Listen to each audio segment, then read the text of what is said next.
All right, everybody, welcome to this stream. We are coming to you live from inside the Transurfing School Group. And this is the first time we've ever tried this. I'm really excited about it. I think it's a great format. We've got some folks joining us who are inside the school group right now. We got Chris and Tristan. What's up, guys? See you up there in the top, kicking it with us. And we'll open things up a little bit later with David and we'll be able to ask some questions and stuff. But I want to introduce my very first guest for this season, this iteration of Blue Collar Mystics podcast, and that is the great David Sherb. He goes by a Sunder Monk on Instagram, so be sure to give him a follow. And this is a real man who has been through quite a bit of experiences, challenges, and has learned a lot about the esoteric, a lot about some really interesting different types of thought systems and rolled them up and has done a lot of work on himself as well as charitable work and has found himself down in Georgia here at Trilla Studios working on some content and building his brand. I'm really happy to have you on the show, David. It's been great to connect with you. And we got to have lunch a few months ago over the winter and talk about some of this stuff and talk a little bit about your story. So I want to say thank you so much, truly, for being a part of this and being here as my first guest on this style of the show. Thanks for having me on, Owen. I appreciate it. Yeah, man, it's really cool. I'm so glad that you're here. You, like I said before, you have such a great story, and I really kind of want to start with that if we could, where Okay. if you wouldn't mind telling us just a little bit about your upbringing and how you started to learn about spiritual concepts and get into the esoteric. Hey, son, going to try to keep it brief, which is hard to, but I will. I grew up working class. My father was Romanian Orthodox. My mother was Scottish and Norwegian. My dad was involved with the Teamsters. He was with the union paper. And my mom worked in the service industry for a while, and then she just became a stay-at-home mom. Um, I grew up in Cleveland, Ohio, and it was a good life. I had the things that I needed. It was a good life. But throughout the years, there were some pinnacle points in my life that caused some disruption, let's say. Okay. At 13, I'm not going to get too graphic, but my life got kind of turned upside down. Um, this guy, I know the name's going to sound really funny because it sounds funny. It's just not a funny situation. But his name was Don the Perp. And when I was a kid, we used to hang out this place called PDQ. It was the place to hang out in Cleveland where I lived, in the area I lived. And I'd go up there with my friends, we'd hang around. Well, there's this guy down the burp, and, he had battleship models, military models, things that I was into. And, a lot of the dudes were into that stuff. The young men were into it. So he'd invite us over to his house, we'd look at his models and stuff. And then one day, I'm 13, you're dumb. And he brought up an Instamatic camera and said, "Hey, I'll give you $20 if I can take a picture of you with your shirt off." Okay, well, I'm dumb. I'm a kid. And I was a chubby kid, soft, just a kid. And he took a couple pictures. And over time, it began to accelerate. I'm not going to go into details, but it got pretty rough at times. And what he did is he was blackmailing me. I'm going to show these pictures to your friends. I'm going to show these pictures to your parents. And the era I grew up in, you didn't really tell your parents what was going up. I grew up in the 70s and early 80s. So it got worse and it began to do damage to me. So at 16, because he had an affinity for heavy kids, I went on a really strict diet. I starved myself and got down to 130 pounds in 7 months, to where he wouldn't want to be around me. Well, it did a lot of damage. And then I wind up in 11th and 12th grade. I wind up in special education because they said, I couldn't function. I was slow. They measured my IQ at 78. But it wasn't that I was slow. There was trauma there. So I couldn't really function.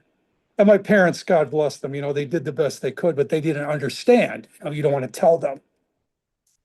I did wind up going to a pastor at a local church that we went to, and I told him, "Hey, this is happening to me." And he told my parents that I was perverted and I was talking filthy things and I needed to get help.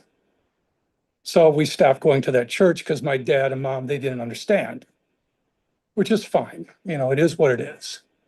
So one of the pinnacle points after that is at 16, I'm watching the Wide World of Sports. A lot of people are way too young to remember it, but the Wide World of Sports was a thing. It was something that came on every Saturday for 2 hours. And there was this competitive bodybuilder named Mike Mentzer. And I was watching him and I thought, if I could look like that, no one will hurt me. So I begged my dad, I said, to get me, those old plastic weights that, with the concrete filled in them. Yeah.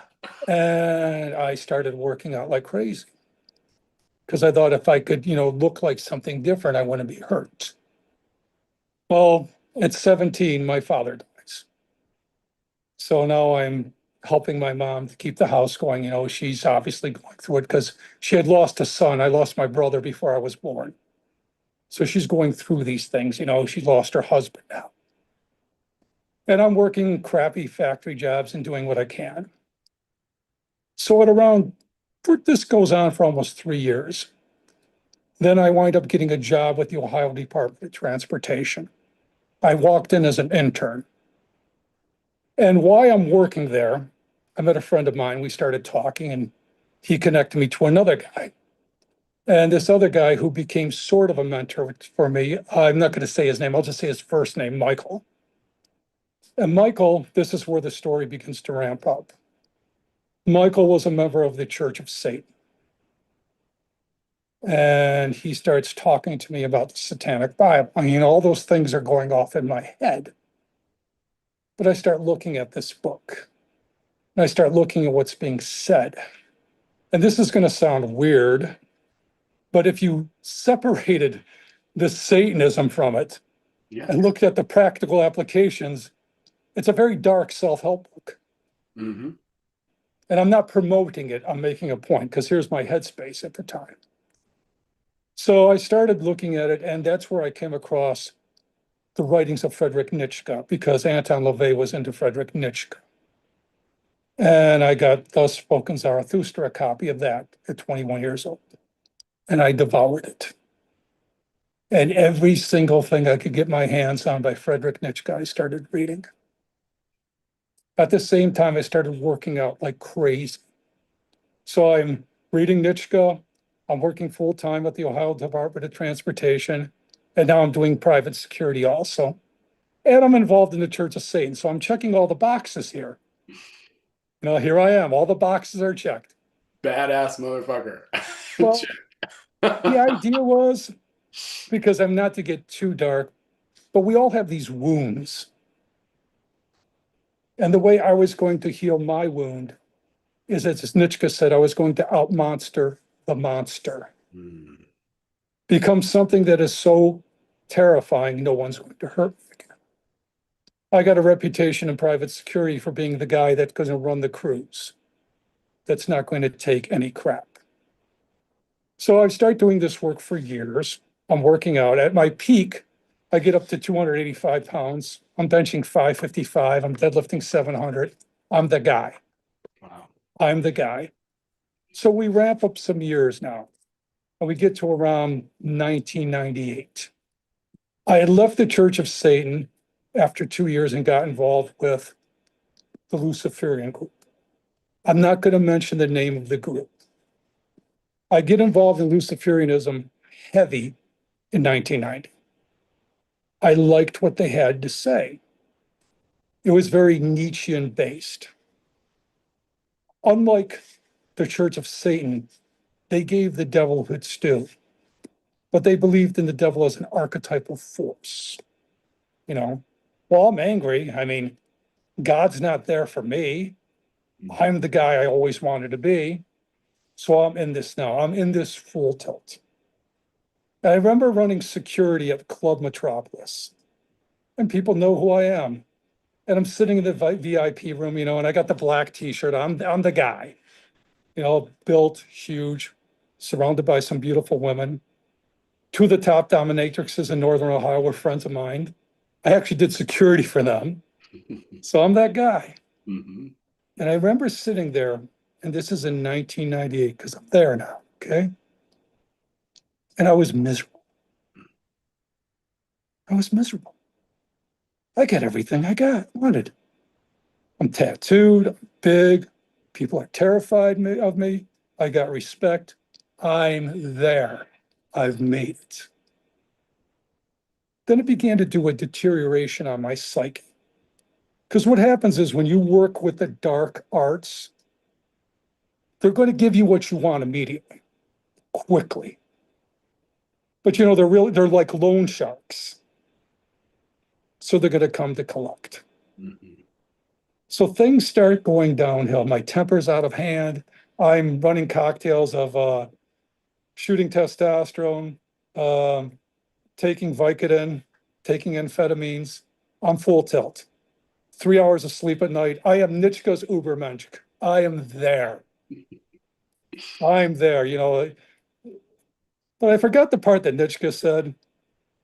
We think we're a god until our stomach starts to bother us because he had stomach issues. So now we're rolling up to around 2001. Okay. And literally, I'm on patrol one day. I've been taking amphetamines. I haven't getting much sleep. I'm on patrol for DOT. I go through a fence, block out. That's it. A post office worker who was driving a post office truck woke me up. I'm sitting there in my uniform. I got my radio on. I'm going, what the hell just happened? What just happened? They call the EMTs. They take me at the time to Kaiser Permanente Hospital. They do an EKG. They do everything. They do a brain scan. They do the works. They recommend that I see a neurologist. I'm going, what the hell's going on? DOT puts me on temporary disability till I get get checked out. Literally within a month after that, my mother is diagnosed with cancer. She's dying. The people that were in my circle are now starting to dissipate. They're starting to disappear. Everything is systematically falling apart quickly. Within 6 months, my mom dies. I'm put on retirement disability. I always kind of joke about it. I got put on disability. I didn't chase it. The diagnosis was bipolar disease, post-traumatic stress disorder, dissociative disorder. So I'm hitting on all three cylinders here. And retired early. So I go from sitting at the top of the heap in this Luciferian order, very well known, money, strength, power, notoriety, to nobody's answering the phone. I don't exist no more. I don't even have the uniform anymore, because there's a cool thing about having a uniform, it's not just the free coffee. Right. I'm not gonna lie, I like the authority. I like taking Yeah. care of business. I liked it. Yeah. I liked it. It hit that primal part of me. Sure. And systematically, everything fell apart.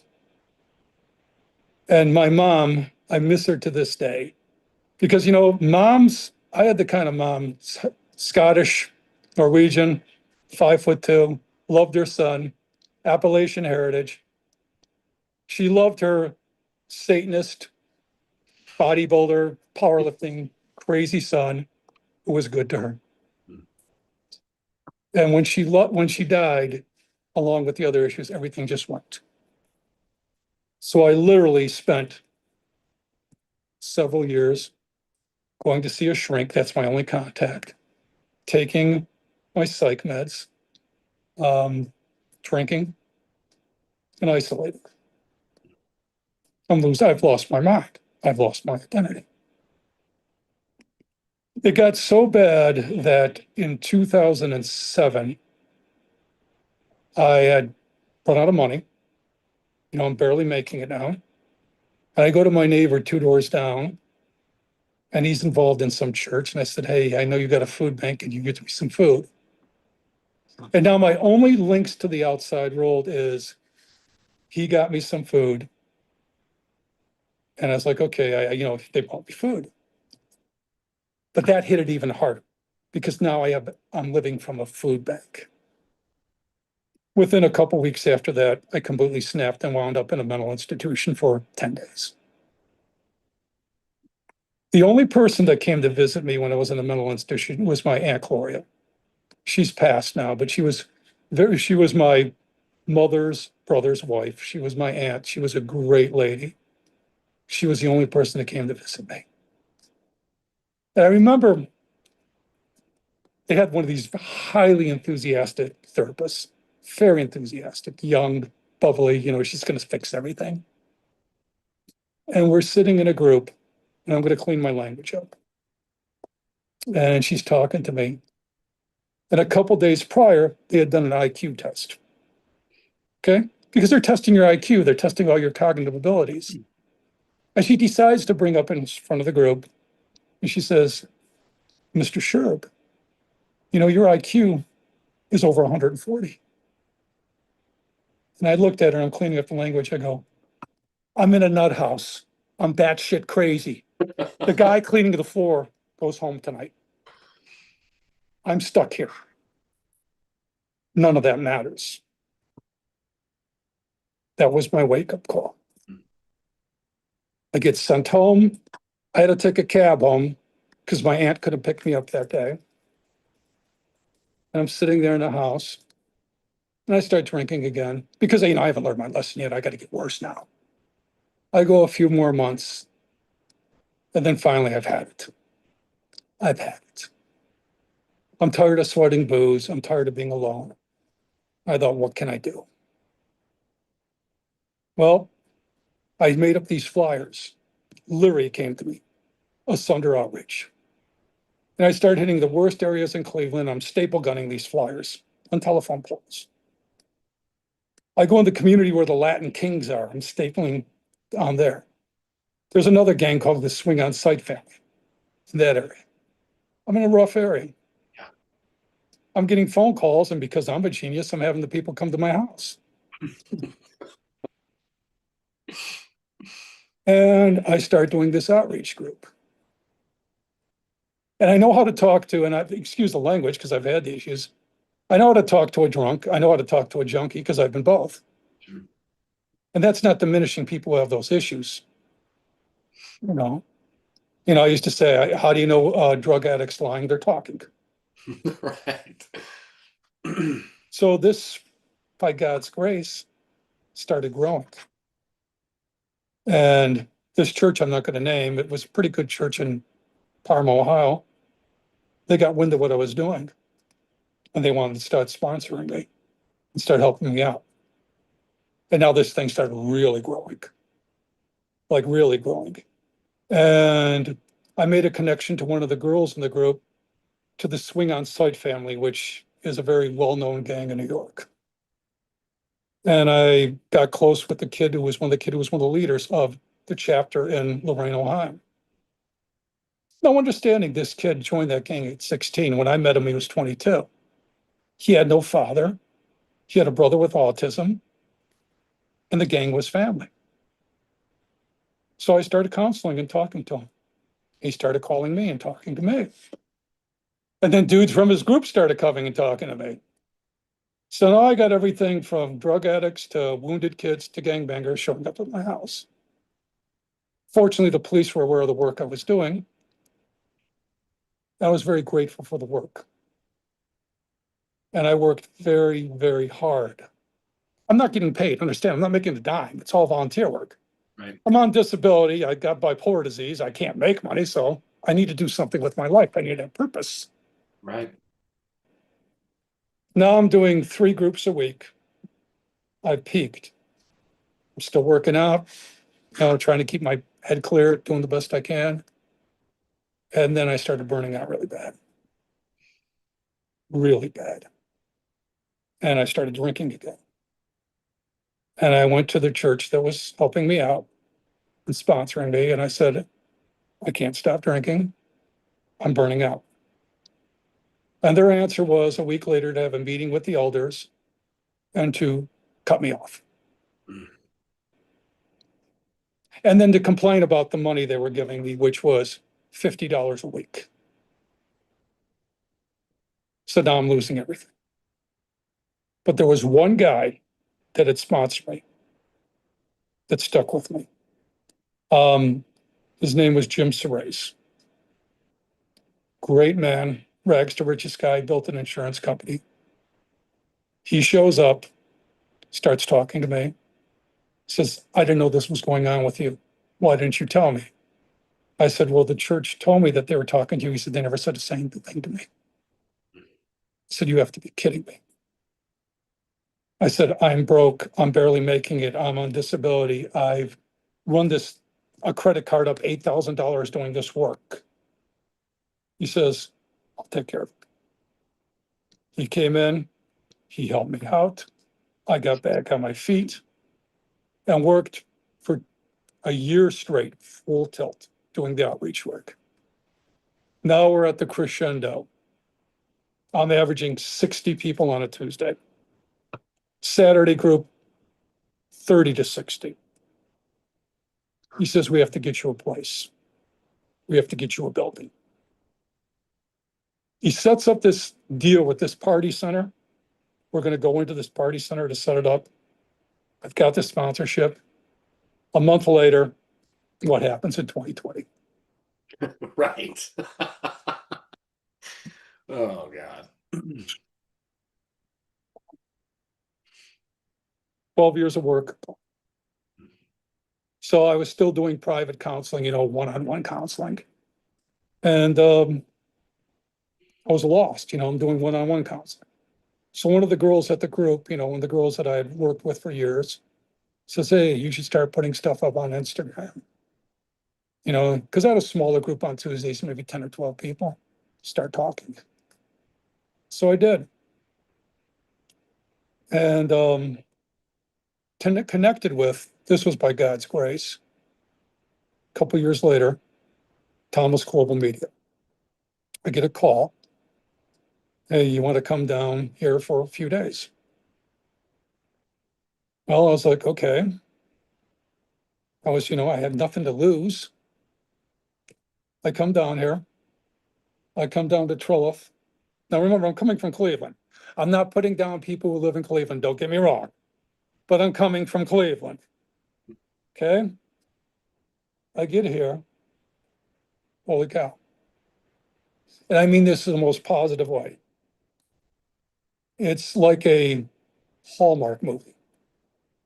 It's beautiful. People are polite. It's affluence like I've never seen in my life. And I'm completely blown away. So I talked to the CEO at Thomas Global. He's talking to me and he says, well, there's an opportunity if you want to come down here. I thought, okay, I'm going to take this opportunity. And it was a blessing, believe me, a blessing beyond measure. So I get back to Cleveland and I work like a fool for 7 months straight to get my house up to par. Work like a dog. And you can testify to this because you've been there. As soon as you enter your dream, every single thing that can go wrong is going to go wrong. Every single thing. I mean, whether you believe in demons or hell or not, every one of them are coming to the table. Everybody's going to disappear. You're not going to get the help you need. It's going to get rough. And it got rough. And I worked like a fool for 7 months. I get the UHaul van, finally sold the house. I get that UHaul van. I'm going, today my life begins again. Now, for 17 hours, I found out a few things, driving in a U-Haul, bouncing in a U-Haul. Number one, Kentucky, it rains a lot because it rained all the way there. Tennessee, it rains a lot too. But Georgia has this thing that Tennessee and Kentucky doesn't. Georgia rains sideways. Mm-hmm.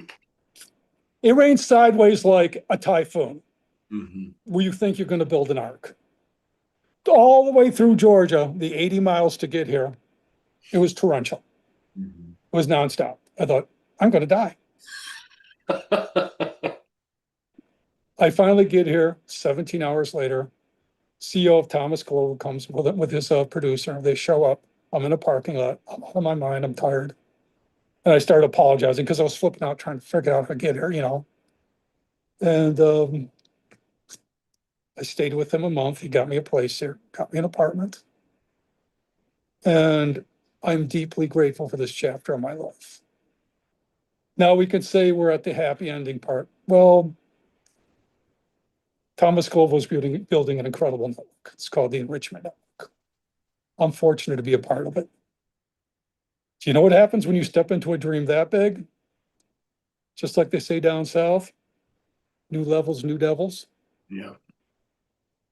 So it's been extremely stressful for him. It's been stressful for me, but it's funny, like the past 3 weeks for him and the enrichment network, doors have been opening left and right. So I say to people that, they like to think like when they're on the path to their dream, like everything goes smooth. No, you're on the path to your dream because everything goes wrong. Everything goes wrong. So I'm very blessed to be in the stage I am right now. They've connected me with a show here called The Strength Within, and I'm grateful. I'm very grateful. So that's a story as quickly as I could put it. Pretty incredible story, man. I mean, and yeah, can you talk a little bit about your show and what you share on the Strength Within? Well, the enrichment network is a network that it's very, and not like Pollyanna positive, but it's very like to enrich people's lives. So the strength within, it's about masculinity because it's a balance. There's a lot of shows that are artistic based. Um, there's one show where a woman talks about Miss Deborah. She talks about manners. She's a teacher. Great show. I'm kind of like the balance.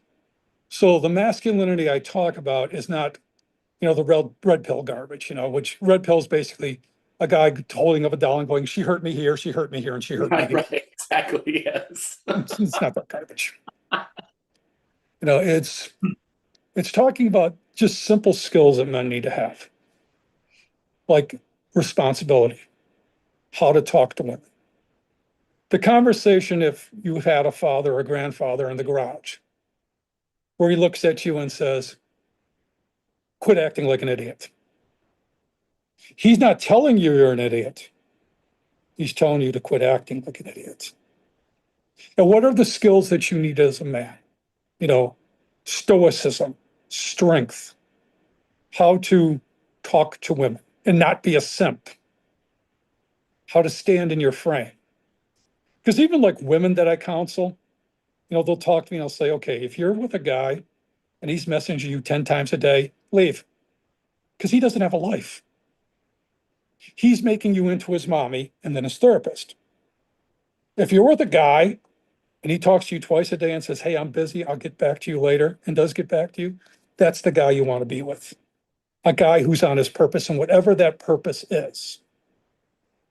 So simple tactical skills too, like how to strengthen your body, how to strengthen your mind, um, how to decompress. For me, I mean, I'm a type A and it gets to me bad sometimes. I'll walk around the pond, I'll fish a little bit, something to just get my mind to relax. And just to how go through life as a man, very old school, I love it. very old school. I think we need that now more than ever, honestly. There's a lot of guys who could use some tutelage there for sure. And I put myself in that category. I've done some work myself, but it's good It's to have it's a strong. it's a daily practice. Yeah, it's Like it's something. I'd message you the things that I reference is I still use a lot of Nietzsche in my thought process, but I also use a lot of the New Testament, the book of Mark especially. Big fan. And this too, Hey, buddy. Transurfing in 78 Days. It's based on natural law. It's got some biblical principles in it.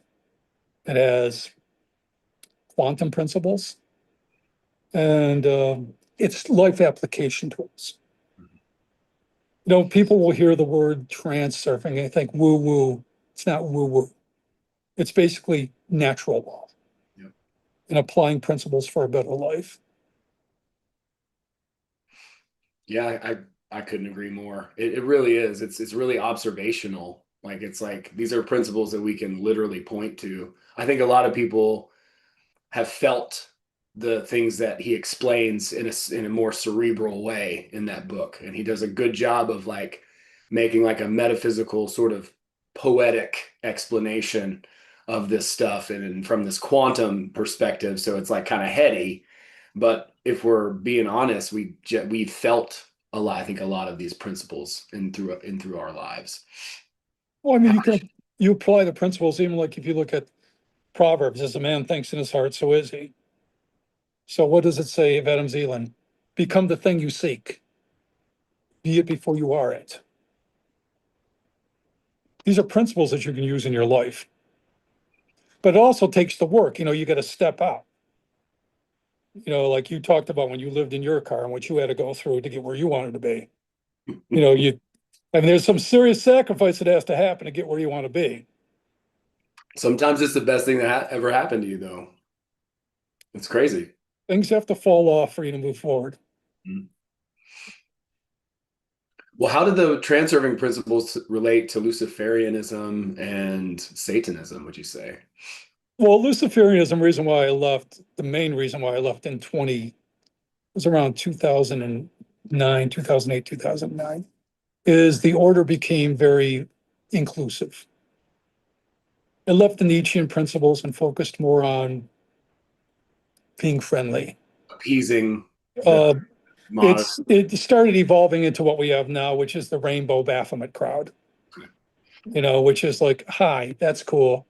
No matter what group you have, when it becomes all inclusive, then it dissolves because there's no boundaries, there's no parameters, there's no rules, there's nothing to strive for.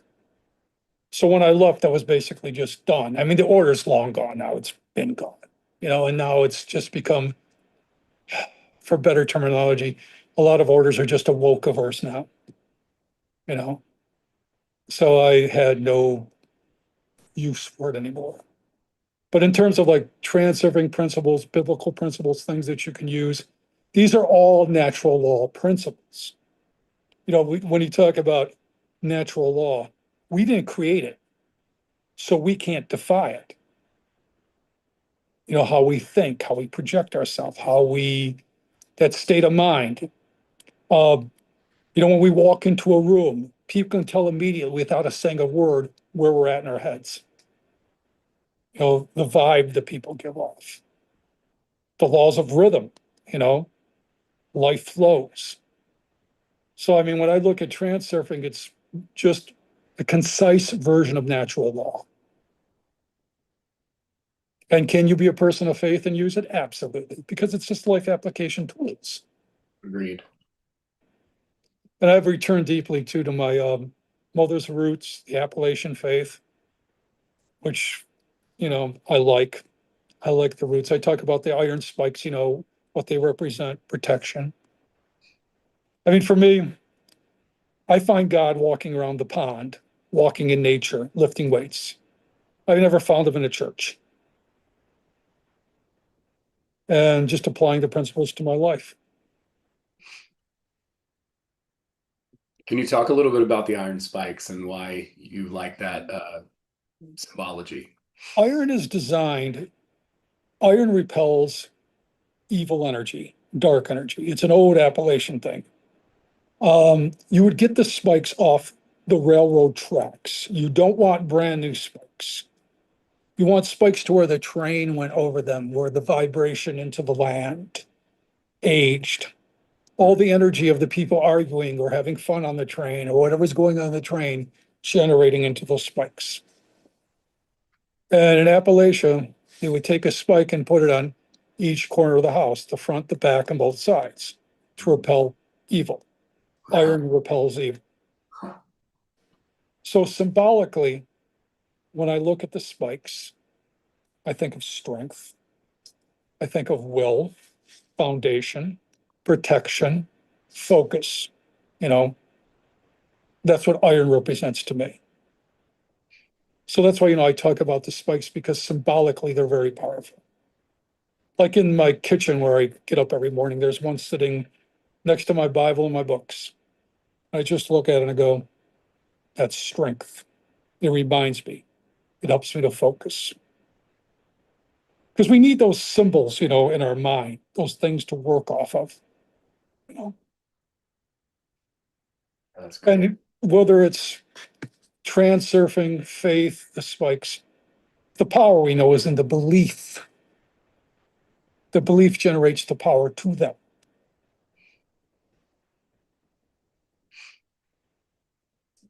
So how did you find reality transferring? Was that something that was mentioned to you somehow? Were you looking around online or Well, about 8 years ago, this is going to give you some props. I'm going through YouTube, and there's this guy talking about outwitting the devil, and he's on his back deck. His name's Owen, and he lives in Georgia. He's talking about outwitting the devil, which is a really good book. great book? Really good book. Another life application book, tools that you can use. I noticed you were talking about transurfing. I thought, okay, what is this woo-woo junk? Yes. And then I began to look at it and look at the principles, how they paralleled with natural law and biblical principles and applying it to your life. I was like, oh, wait a minute, this can be used as a tool. Because let me go full circle briefly.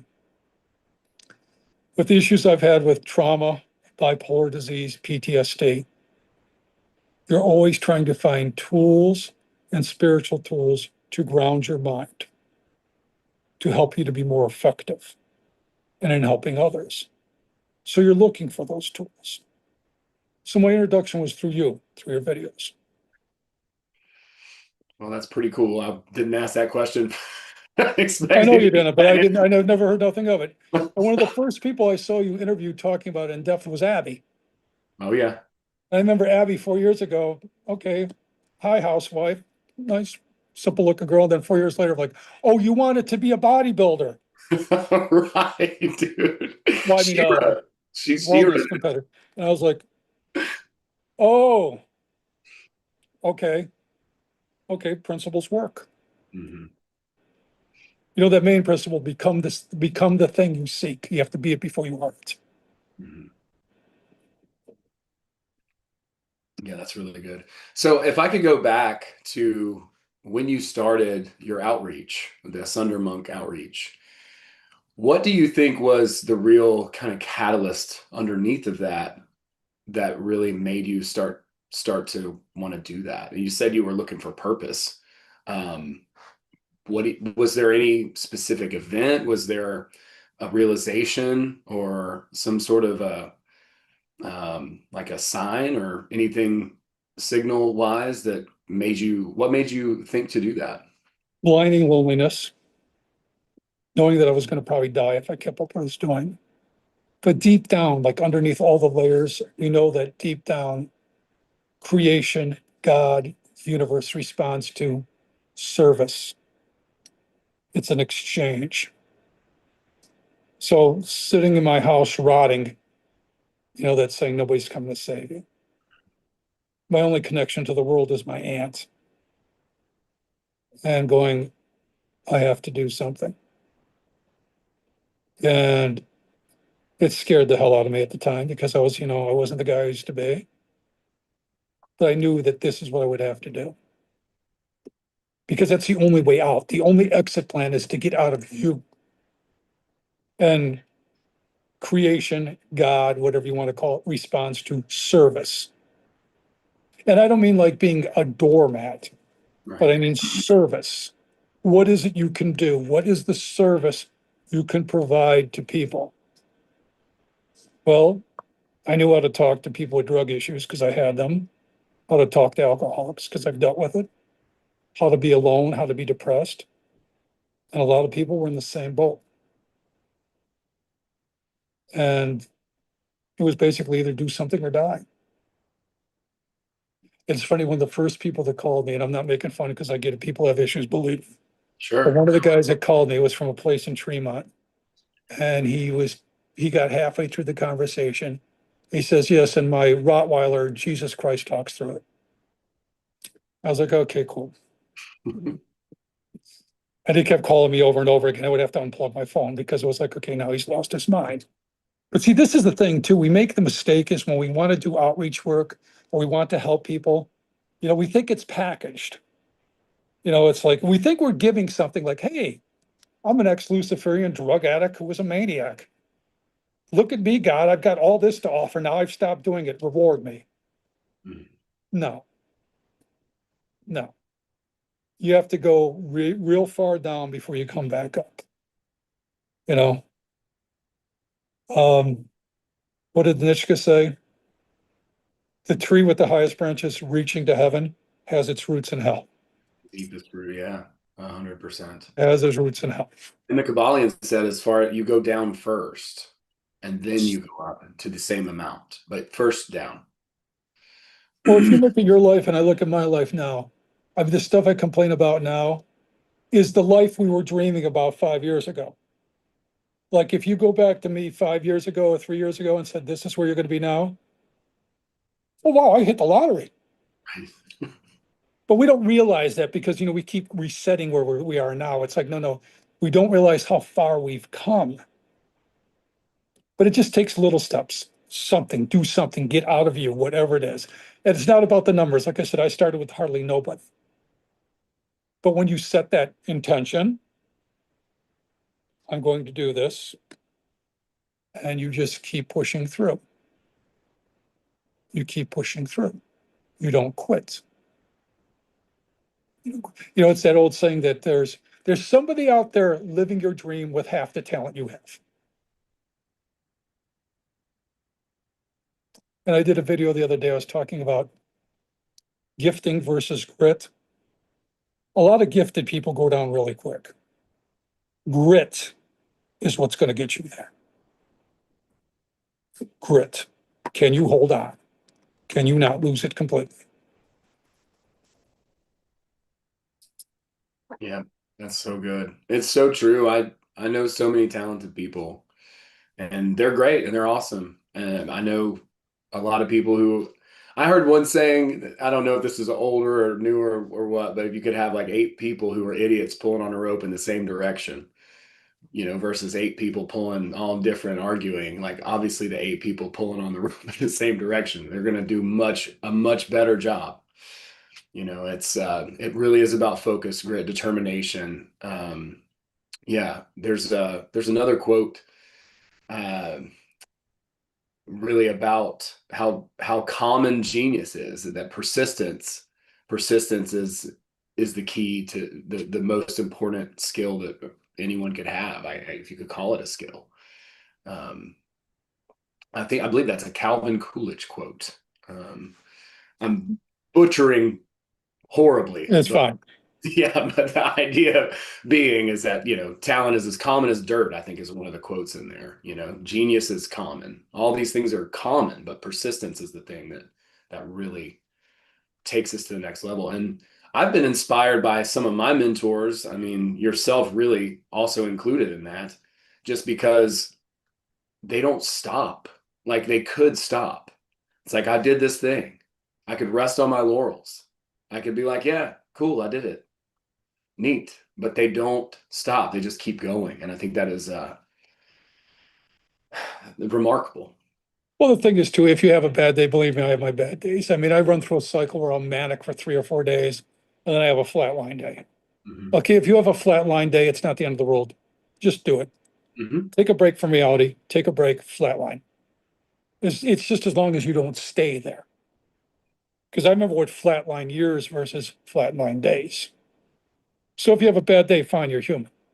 Just keep at it. Get back at it. Um, when I talked about doing the outreach work for 12 years, not getting a dime because it was all volunteer work. But the CEO told me of Thomas Corbal, he said to me, well, the reason why you're here is because you did all that work for free for 12 years. In other words, that was the grit. How bad did you want it? Now, I know people watching this going, oh my God, 12 years. Well, some people can't make 12 days. You have to Right. stick with it. And this idea, this is a Western thought that is just delusional. When I'm there, there is no there. There is no there. There's just the next step. You're never there, ever. There is an excuse to stop. Yep, that's really well said. You know, Yeah, like with the school, if you have 1,000 students, then you get to 100,000. Now what? Well, then you go to 200,000. that's damn right. It's no, it's that simple. There is no there. Right. There is no there. Never will be. That's right. No, there's not. But I'm having so much fun watching people make progress, right? And they're getting to that next milestone and we're getting to the next. And it's so exciting because we're leveraging these principles that are natural law. And it's really fun to be able to see it happen in action in real time. And it helps us all so much, I think, to see it in each other, because we're all mirrors too. We're all reflecting each other. So it's great. And back to, the whole reason why you did what you did, it's like isolation. And I think everyone had enough of this in 2020, 2021. What, like, there's no one to help. There's no one to benefit. There's no one to connect to or with. And that connection, I loved what you're talking about with masculinity and masculine principles. And then the feminine side of that is connection. It's emotion. It's like souls touching, right? And so having both of those and being able to connect and serve, the service is like the masculine side, the connection is like the feminine side. To have both of those, that's Well, I the mean, fullness. 2020 did a lot of damage. Sure does. I mean, even to this day, I mean, the majority of people I talk to, even here, like there's people that do it really well. But you'd be surprised how absolutely lonely people are.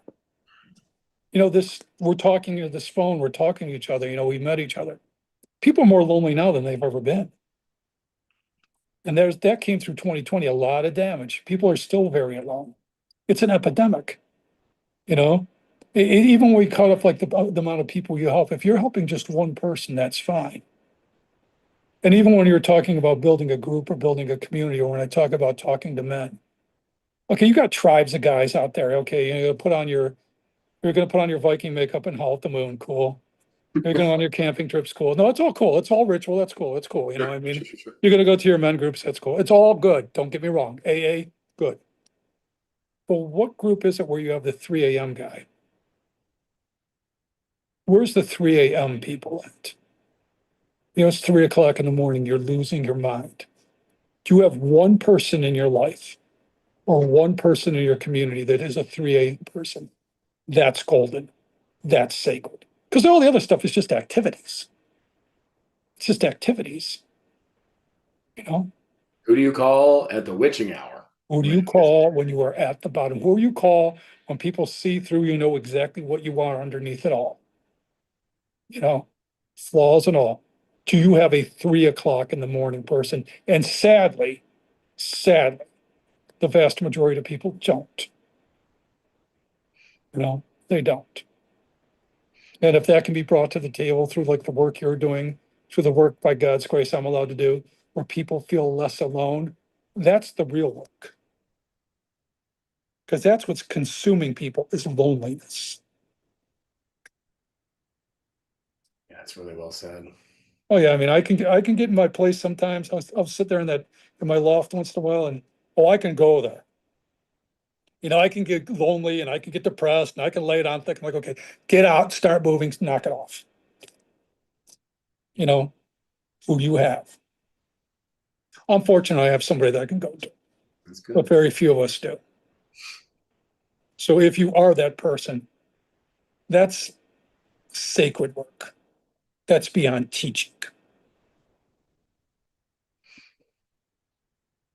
David, can I ask you a question? Oh yeah. Sure. Hang on one. Who am Hi, I talking to? Stephanie. Who am I talking to, by the Hang way? on, hang on. Hi, Steph. I'm gonna hang on. Let me do something real quick, and then let me see if I can Because remove. I like to know names. Okay, cool. Here we go. Stephanie or Can you see Steph. Steph now? Can you see her? You see me? Now I do. Hi. How are you? Hi, how are you? Thank you very much for sharing your story. I've been captivated the entire time since I've been locked in here. Um, so I have a little dilemma. I am the 3 a.m. person to a couple of people, some very dear friends of mine, for well over a decade. Okay. And I don't tell them how to live their lives. I try to be there when I can, but I feel like there's never any progress and I'm tired. I'm tired of getting those phone calls still in the same rut. I've even bought them both the Transurfing book and mailed it to them. What's your name again? Stephanie. Stephanie. Yeah. Okay, well, understanding something too, though. Do you have a 3 a.m. person? No. That's You need a 3 a.m. person because what's happening is this isn't an even exchange. You No. keep you keep having withdrawals, but nobody's depositing. Yeah, and then I get really angry and I get frustrated. And then sometimes what I do is I will cut them off for a short period of time and then I come back just because I kind of need a rest. And it's not like they're young, you know. I mean, I actually have known them both for 2 decades, 20 years. And nothing has really shifted. And I don't have that 3 a.m. person because I don't really want to unload this on anybody either. But I'm hearing you talk, and I'm like, maybe this is the guy who has the answer for me because you seem like you've had to deal with quite a lot of personalities. And when you were talking about that one guy whose dog talks to his Rottweiler who used to call you like 20 times a day until you had to turn your phone off. Yeah, sometimes I Well, need to. for you, what you need to do, it doesn't mean what you need to do for you. I'm not pointing the finger, I'm just saying to you, okay? Set boundaries. They don't get to call you at 3 in the morning or more if they're not making progress. Tell them, I will be available Friday at 4 o'clock for an hour. Start setting boundaries. Okay. Because if they're not making any progress and they're not a 3 a.m. person for you, that means No. they don't value your time. And if they don't value your time, that means deep down, they don't value you. Yes. Yeah. And I I think what I do is I stick around and because we've been friends for so long, there's this sense of duty, which is something that comes up with my character a lot, which is a pendulum, the sense of duty or guilt if I'm not there. I feel like a piece of shit or, a really bad Well, friend or a bad let's look at the person. word guilt. Yeah. Guilt doesn't come from love. Guilt No. comes from manipulation. Yes. If Yes. they're making you feel guilty, that's manipulation. That's not love. Very true. Set Very. boundaries. Okay. You can't rescue what doesn't want to be rescued. I mean, is this a thing where they're actually listening to you or do they just want you as a sounding board? Well, your energy is your gift. Your time is your gift. And if you keep letting people do these withdrawals and no deposits, that resentment and that anger is going to build and build and build till one day you're going to go completely off on them. Yes. And then Yeah. that turns into, and I'm not being rude, then it turns into self-pity. Well, no one cares about me. Mhm. Well, that self-care begins with you setting boundaries and going, my time matters. And if they start saying, you're different, you're not the person used to be, that's called progress. That's right, baby.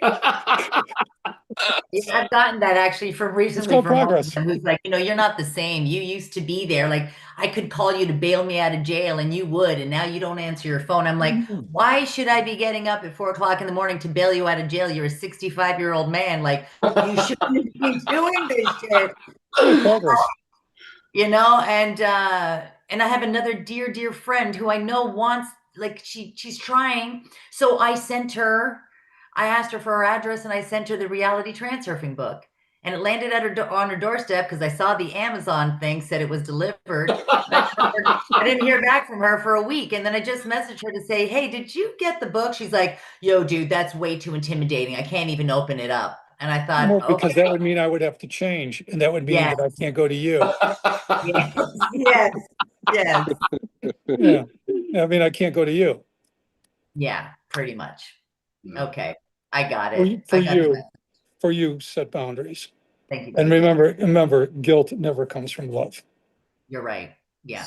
I Uh, appreciate it. I don't know if you ever watched any of my work, but I always talk about, I hate the word nice.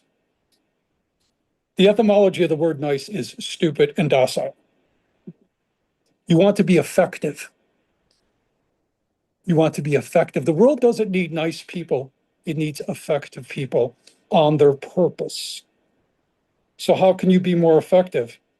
Take care of you, set some boundaries, set some parameters, value your time. No one else is going to do that unless you do. Thank you, Steph. I appreciate it. Jamie's got his hand up, a young man here. We have the same birthday, actually. We met on a retreat that I did with Grimerica. So, Jamie, what's up, man? Oh man, yeah. What's up, guys? Hi, Jamie. Nice to Basically, I meet just you. wanted to good to meet you, bud. It was sick listening to your story, and I really appreciate you having the candor to get out and share it and do the work you're doing. Um, I kind of just wanted to piggyback on what Stephanie was saying and put it in a little bit of a transurfing lens and pose the question, what would it look like for you, Stephanie, if you were to set boundaries?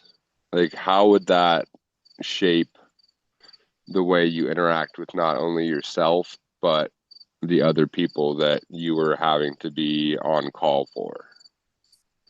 Because Uh, that's one of the biggest, like, perspective shifts that I've been able to implement in the last year or so is asking myself that question. Whenever something comes up for me and I'm feeling uncertain about it, I take a breath and I step back and I ask myself, what would it look like if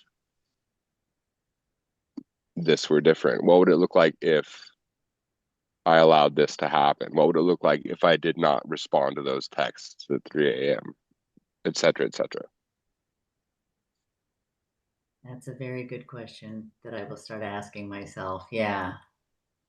What would it look like? I think for me, it's somebody wrote something about balance. I don't know if that was you, Jamie. It's finding that equilibrium because I'll go from zero to hero, or from kissing to kicking, and vice versa. So it's finding the middle ground because what I'll do is I'll take, and then I'll chop their head off. And so I could avoid all of that and avoid the mess if somehow in the middle I stopped and asked myself, what would it take if I could just say no and not feel guilty about it or not feel like a piece of shit. um, I am a deep empath, and so I take on people's emotions very easily and quickly. And that's something that, of course, that I've been trying to work on because that's very difficult to detach when you're so attached to everything and people's emotions. Yeah. And I want so deeply to help them. I really want the best for them. But it wears me down. And so I get your burnout point too, David. I'm like, oh, there's sometimes I'm just so tired. But Uh, you also want the best for you. yes. Yeah. Yeah, So So I mean, it's I like, it's go into overdrive and then I start, you want the best for you. yeah, Because if you aren't operating at your best, then you're just being drained. yeah. I mean, there's no shame in wanting to take care of your needs. I know. Well, growing up, we're not taught that. I'm taught, it's, you help others. This act of service, being of service to others, I think I misunderstood that at a very young age. And what I understood was you give of yourself and you forget who you are. And now as an adult, I'm learning, no, that's not what it means at all. It means fill the cup and let the others drink the overflow, right? But Well, I let being everybody of drink. service is not being a servant. Yes, that's it. You it know, like when people go to it's restaurants, the way they treat the waitress. Yes, She's serving you, she's not your servant. Right. man. it's like my favorite metaphor. You can lead a horse to water, but you can't make it believe. True. And if it doesn't want to go to water, you can't do nothing anyways. Doesn't matter. Yeah. Yeah. There's a karmic aspect to we talked about in self-sabotage too, where we try and help other people and we wind up taking on their karma as a result of trying to drag them across the finish line, right? And so the more that we're doing that, we're subconsciously, I've done it so many times. It's like, but if someone has something that they need to deal with in their life, that's theirs. That's their cross to bear.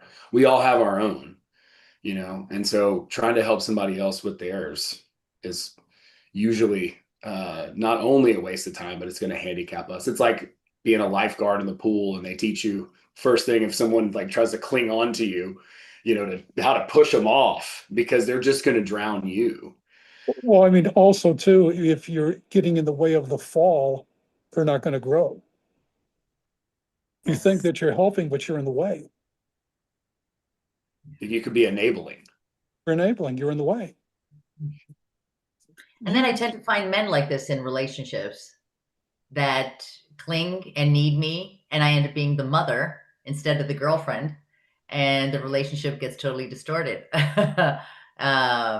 So yeah, it's an interesting observation I should look Well, at. once you become the mother or a therapist in any relationship, it's over. It's Yeah. over. It's Absolutely. over. That's not your fault. That's the man's. No, that's well, his job is that is, if men realize that women spend half their time just trying to feel safe. Yes. Half their lives are spent trying to feel safe.